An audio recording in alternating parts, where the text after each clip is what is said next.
नमस्कार दोस्तों, स्वागत आपका एक और नई वीडियो में। बात करेंगे कच्चे कर्मचारी जॉब सुरक्षा के बारे में।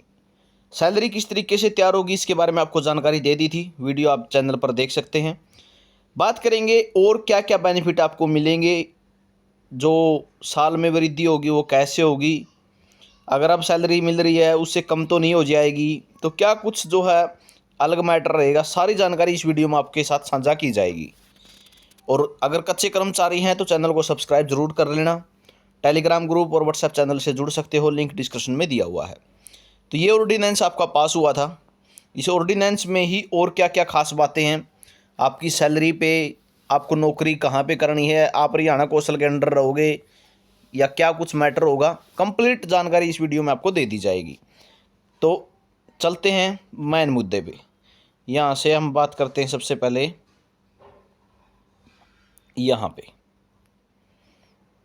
से देखोगे, the eligible contractual employee shall continue to work in government organisation till the attends the age of superannuation. आपको जॉब सिक्योरिटी देने का काम कर दिया जाएगा, आपका उसका काम प्रोसेस में है, ठीक है।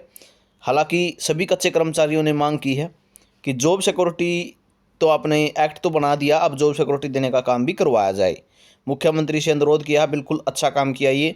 और मुख्यमंत्री से अनुरोध ही रहेगा कि जल्दी से जल्दी सभी डिपार्टमेंटों को जॉब सिक्योरिटी देने का काम करें। तो जो गवर्नमेंट ऑर्गेनाइजेशन है आप उसी में काम करोगे, यानी जिस डिपार्टमेंट में आप लगे हुए हो उसी डिपार्टमेंट में आप काम करोगे, ठीक है।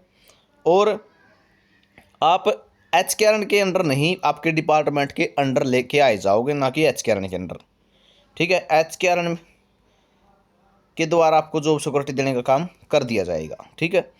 अब बात आती है आगे, the eligible contractual employee shall receive a consolidate monthly remuneration equal to entry pay in pay level of the corresponding post along with additional remuneration as specified in first schedule, ठीक है।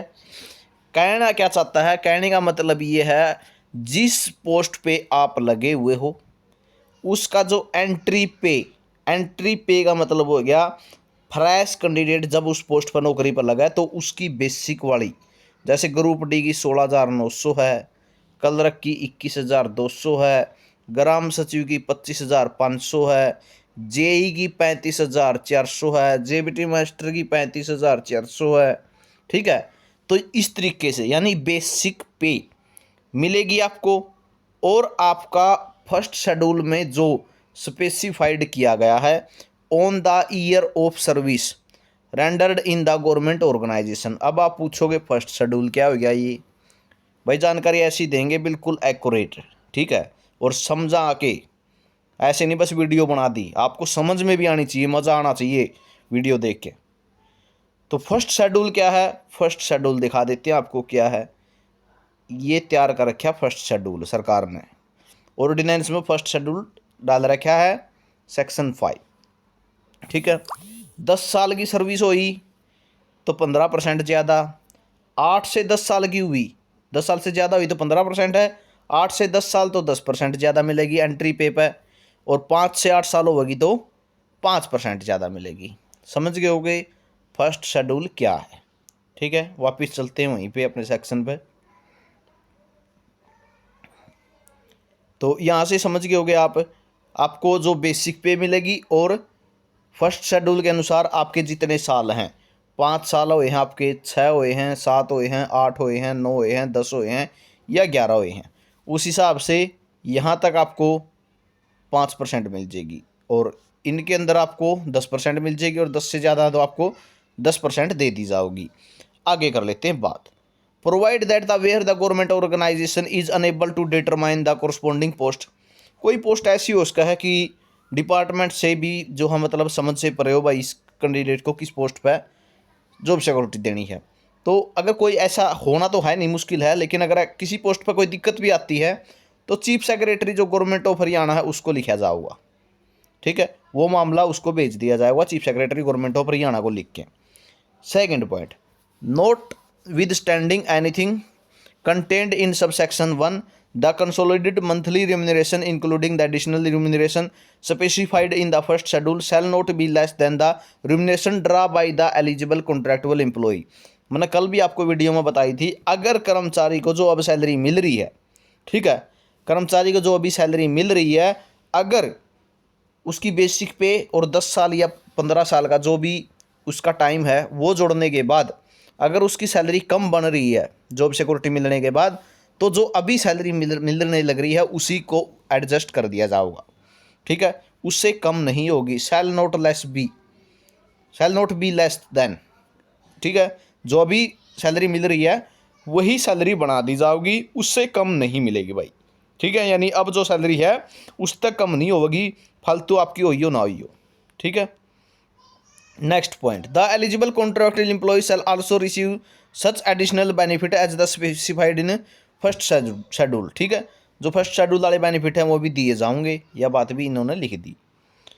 नेक्स्ट फोर्थ पॉइंट क्या है, the consolidated monthly remuneration shall be increase with effect from first day of January, 1 जनवरी को, ठीक है, 1 जनवरी को जो है 1 जनवरी को ही आपका फर्स्ट डे ऑफ जुलाई और फर्स्ट डे ऑफ जनवरी, ठीक है, year corresponding of increase the dearness allowance. जिस तरीके से महंगाई भत्ता बढ़ाया जाता है इसी तरीके से आपके वेतन में भी वृद्धि करी जाएगी, जनवरी में भी और जुलाई की 1 तारीख में भी, ठीक है, corresponding to the increase in dearness allowance. महंगाई भत्ता जिस तरीके से बढ़ता है आपको भी इसी तरीके से वृद्धि दी जाएगी, साल में 2 बार वृद्धि हो जाएगी, ठीक है, 1 बार और होगी, चिंता ना करो, 3 बार होगी। द गवर्नमेंट में नोटिफाइड एन इंक्रीमेंट, ये तो क्या है, महंगाई भत्ता, हर चीज़ में महंगाई बढ़ने लग रही है, ठीक है, चाहे किसी में देख लो, दूध सब्जी या फिर और आपके कपड़े खर्चे हैं जो भी हैं सब में, ठीक है, तेल देख लो और सब देखोगे, सब सौदे में महंगाई बढ़ने लग रही है। तो ये तो होगा 2 बार साल में महंगाई भत्ते की तरह महंगाई भत्ता आपको मिलेगा। तीसरी बार क्या मिलेगा, an increment on the consolidated monthly remuneration on the completion of the first year from the date of commencement of the ordinance and every year thereafter after आएगा, वैसे आफ्टर ही है, देर आफ्टर, ठीक है। तो क्या है, every year there after, यानी आपका जो ऑर्डिनेंस बना है उसको जब 1 साल हो जाएगा, यानी 14 अगस्त 2025, ठीक है, उसी टाइम से इंक्रीमेंट भी आपको साल में 1 बार दिया जाएगा। कहने का मतलब क्या, जिस दिन से आप पे लागू हो गया ना, मान के चलो आप जॉब सिक्योरिटी में आ गए अभी दिसंबर में, तो हर दिसंबर को इंक्रीमेंट भी लगेगा आपको, ठीक है, हर दिसंबर को इंक्रीमेंट भी आपका लगेगा। तो ये मैटर रहेगा किस तरीके से तो आपकी सैलरी बढ़ेगी, किस तरीके से इंक्रीमेंट लगेंगे, ये मामला है। जिस दिन से आप पर लागू हो जाएगा ना कि आप इस दिन से सिक्योरिटी में आ गए, उसी डेट को अगर 1 साल होने के बाद जो है इंक्रीमेंट भी आपका लगा दिया जाएगा। एक छोटा सा एग्जांपल आपको बता देता हूँ, जैसे पक्के कर्मचारी होते हैं, ठीक है, 1 जनवरी से लेके 30 जून तक और 1 जुलाई से लेके 31 दिसंबर तक जिसकी ज्वाइनिंग होती है सबसे पहले मान के चलो 1 जनवरी से 30 जुलाई तक, ठीक है, कोई भी कर्मचारी जैसे 25,000 भी ग्रुप सी में लगे, सीईटी में लगे थे, तो इनकी ज्वाइनिंग जिसकी 1 जनवरी से 30 जून के बीच में हुई, ठीक है, तो उनका तो 1 जनवरी ने इंक्रीमेंट लगेगा। और अब जैसे इनकी 1 जुलाई से 31 दिसंबर के बीच में हुई है इनकी ज्वाइनिंग तो सारे की, ठीक है, तो इनका इंक्रीमेंट 1 जुलाई में लगेगा, यानी 19,000 कोई मान के चलो कलर का लग गया बीच में, ठीक है, कलर का लगे जैसे 21,200 है, ठीक है, 21,200 है उनकी बेसिक, तो इंक्रीमेंट लगने के बाद ये 21,800 हो जाएगी, ठीक है, 21,800 हो जाएगी। इस तरीके से जो है इंक्रीमेंट लगाए जाते हैं, अगली टेबल पे पहुंचाया जाता है। तो इस तरीके से आपका भी इंक्रीमेंट लगेगा दिसंबर में, जिस दिन से आपको मतलब आप जॉब सिक्योरिटी मिल जाएगी उसी दिन से ही 1 साल जब हो जाएगा तभी आपका इंक्रीमेंट लगा दिया जाएगा। तो ये जानकारी आपके लिए रहेगी। जानकारी कैसी रही कमेंट करके ज़रूर बताओगे, ठीक है, और किस डिपार्टमेंट से हो, आपके डिपार्टमेंट में जॉब सिक्योरिटी पर कितना काम चल रहा है, कमेंट सेक्शन में ज़रूर बताना। वीडियो आपने देखा इसके लिए बहुत बहुत धन्यवाद। आपका दिन शुभ हो।